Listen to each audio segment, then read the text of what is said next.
राधे राधे, जय श्री कृष्णा। मेरी वीडियो में आपका स्वागत है। आशा करती हूँ आप बहुत अच्छे होगे, स्वस्थ होगे।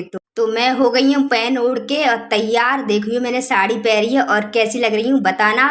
पैरों पे महावर भी रखी है और लक्ष्मी माता की पूजा करने जा रही हूँ, उद्यापन करने जा रही हूँ। आज है माता रानी का लास्ट दिन और मैं करूँगी पूजा विधि विधान से। सारा कुछ मैंने तैयार कर लिया है, खीर पूड़ी और सामग्री वगैरह बनाना और सारा सामान मैंने इकट्ठा करके मैं तैयारी कर रही हूँ। पूजन की तो मैंने आचमनी वगैरह कर ली है और ये हवन कुंड भी बना के रख लिया है। छोटा सा करूँगी मैं पूजन माता रानी का। और सबसे पहले मैंने धागे को पूजन करके और अपनी कलाई में पहन लिया है। सबसे पहले मैं श्री गणेश को मैंने आचमनी करा के और उनका पूजन कर दिया है और माता लक्ष्मी को आचमनी करा के सभी देवी देवताओं को मैं उन पर फूल चढ़ा दूंगी। तो ये फूल है मेरे पास। माला तो मैं लेके नहीं आ पाई, मैंने मंगाई, मिली नहीं माला। तो मैं किसी के यहाँ से फूल तोड़ के लाई हूँ और गुलेड़ के फूल माता रानी को बहुत प्रिय हैं, तो ये मैं गुलेड़ के फूल चढ़ा दूंगी माता रानी को। और धूप दीप दिखा के और सभी देवी देवताओं का पूजन करूंगी मैं। और माता लक्ष्मी को 16 की संख्या में सारा कुछ हमें चढ़ाना होता है, तो हम सारी चीज़ें 16 बार उनको चढ़ाएंगे। और कुमकुम वगैरह और जो भी सिंदूर है 16 बार लगाएंगे। हल्दी कुमकुम और चंदन उनका वो 16 बार से तिलक कर देंगे। कुछ फल है तो मैं फल चढ़ा दूंगी उन पर और हाथों में फिर अक्षत लेके कथा पढ़ेंगे और कनकधारा स्तोत्रम का पाठ करूंगी। तो मैं रोज कनकधारा स्तोत्रम का पाठ करती हूँ और इस पाठ करने से हमारे यहाँ बहुत सुख शांति, जैसे कनकधारा स्तोत्रम का पाठ करने से जैसे कनक से सोना बोलते हैं तो सोने की प्राप्ति होती है हमें। तो रोजाना मैं कनकधारा स्तोत्रम का पाठ करती थी। तो उसी तरीके से मैंने आज भी किया है और मंत्र वगैरह भी करने होते हैं तो मंत्र भी करूँगी मैं। और मैं इस थाली तैयार कर रही हूँ हवन के लिए। तो मैं सबसे पहले स्वास्तिक बनाऊंगी, स्वास्तिक बना के स्टार्ट दे दूंगी अक्षत का। मेरे पास हवन कुंड नहीं है तो मैं इसी में स्वास्तिक बना रही हूँ। प्लेट में, प्लेट के ऊपर रख लूँगी। एक मैं लेके आई थी ये, और जैसे सराइसी होती है वो मिट्टी का, तो इसमें मैंने हल्दी से लीप लिया है और इसको शुद्ध कर लिया है। तो मैंने इसमें रख ली है आज्ञारी। आज्ञारी हमको कंडे के ही, जैसे गाय का उपला होता है उसकी ही आज्ञारी हमें जला के और रखना चाहिए। तो ये भोग प्रसाद मैंने खीर बनाई है और कुछ पूड़ी सब्जी बनाई है। तो खीर का ही, पूड़ी सब्जी का ही भोग लगेगा, 16 पूड़ियाँ और खीर। तो मैं 16 बार माता रानी को ऐसे बोल दूंगी कि माँ 16 बार स्वीकार करो। तो और मैं फल लेके, फल को भी मैं उनको माता रानी से ऐसे करके बोल दूंगी कि माँ इनको 16 बार स्वीकार करो। एक सेब था, ये थोड़ा खराब था तो मैंने निकाल दिया है। खराब चीज कभी भी, थोड़ा सा गला हुआ सा दिख रहा था तो मैंने निकाल दिया। तो भगवान को कभी भी हमें खराब चीज नहीं चढ़ाना चाहिए, एकदम शुद्ध और पवित्र चीज उन्हें चढ़ाना चाहिए। कोई भी चढ़ाओ आप, तो हमें देख भार के हर एक चीज का उन्हें भोग लगाना चाहिए। तो मैंने उसको निकाल दिया और मैं एक अनार लाई हूँ और आज लास्ट पूजन के लिए अनार जरूरी है तो मैं एक अनार लेके आई हूँ माता रानी। और लास्ट के दिन हमें अनार का भोग जरूर लगाने चाहिए माता रानी को, जल्दी से प्रसन्न होती हैं। तो कुछ मैंने सामग्री भी बना के रखी है।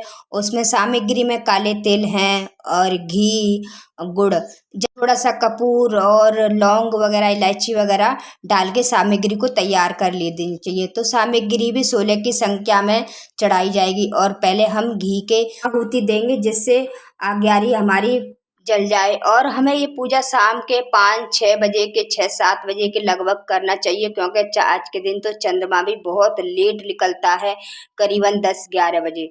तो हमें इस वजह से थोड़ी लेट ही पूजन करने चाहिए। और माता रानी का ज़्यादातर रात में ही पूजन किया जाता है, लक्ष्मी माँ का। दीपावली में भी हम ज़्यादातर 12 बजे ही लगभग पूजन करते हैं माता रानी का। तो ये है 16 दिवसीय पूजन। तो ये तो शाम के 2 वक्त मिले भी हम कर सकते हैं, क्योंकि ये 16 दिन का होता है ना, इसीलिए। तो और इसमें बहुत टाइम लग जाता है, करीबन 1-2 घंटा लगातार लग जाता है। तो मैंने ये दीपक तैयार किए करे हैं आटे के।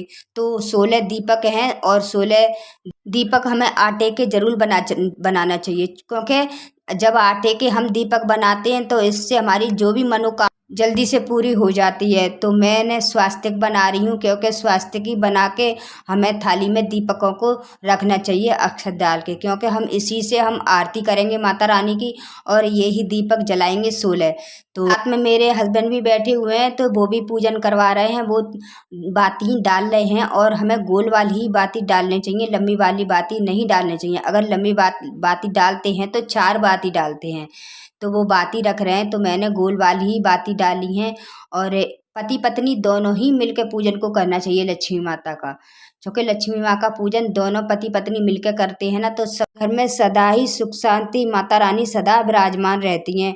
और मैंने गहने बनाए हैं बेसन के माता रानी के लिए। जैसे तो हमारे पास इन पर गहने चढ़ते, तो गहने तो नहीं है हमारे, तो हम बेसन के गहने बना के माता रानी को चढ़ाते हैं। अगर किसी के पास होते हैं तो वो चढ़ाते हैं, सोने चांदी जो भी हो आपके समय के हिसाब से जैसा होता है वैसा करते हैं।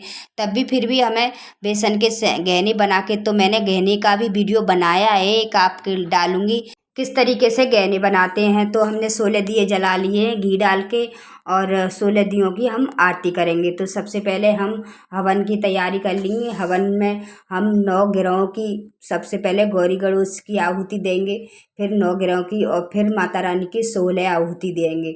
सबसे पहले घी की आहुति दी जाती हैं, तो हमने घी की आहुति दे दी है। उसके बाद में मैं अपने पति से करवा रही हूँ और मैं उनका साथ दे रही हूँ, क्योंकि वो बहुत कम करते हैं, ज़्यादातर करते नहीं हैं, ज़्यादातर काम में ही बिजी रहते हैं, तो मैं ही करती हूँ।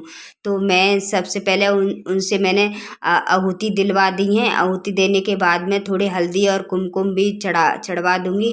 फिर हम सामग्री जो हमने बनाई है उनकी आहुति देंगे 16 बार, 16 की संख्या में।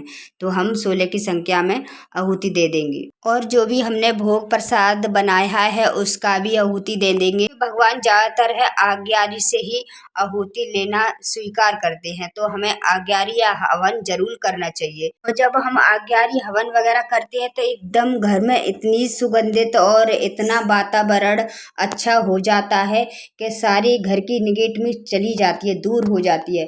तो इसीलिए हवन पूजा घर में पूजा पाठ बहुत ज़रूरी होता है, और इसी हिसाब से हमारे घर में सुगंधित जो भी जितने भी कीटाणु होते हैं वो भी ख़त्म हो जाते हैं इन चीज़ों से, और घर में अच्छा वातावरण हो जाता है। तो मेरे पास से मैंने खीर भोग बनाया था, भोग प्रसाद, तो मैं उनको भी चढ़ा दिया है मैंने मैया रानी पे।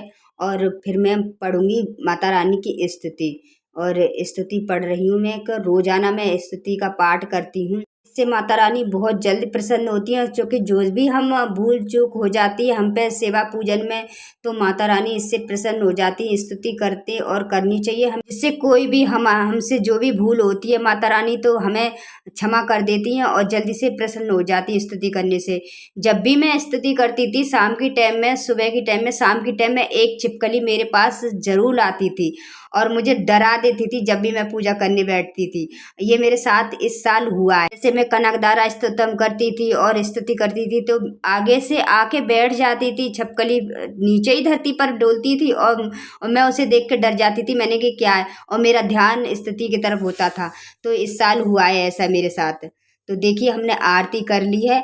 आरती करने के बाद में हम ये दिए रख देंगे चारों तरफ, अपनी सब जगह रख देंगे दिए जहाँ जहाँ बचे, और जो बचे वो माता रानी के पास ही रहेंगे और क्षमा याचना करेंगे कि माता रानी हमारी सेवा पूजन में और मेरे व्रत में जो भी मुझसे भूल चूक है क्षमा करना, और अपनी मनोकामना मांगेंगे और आचमन दे के आरती को शांत कर देंगे। जहाँ स्थान पे बैठे हुए थे थोड़ा पानी डाल के हम जय इंद्राय कर लेंगे। तो मेरी वीडियो अच्छी लगी हो तो लाइक करना, सब्सक्राइब करना, कमेंट करना, और राधे राधे, जय श्री कृष्णा।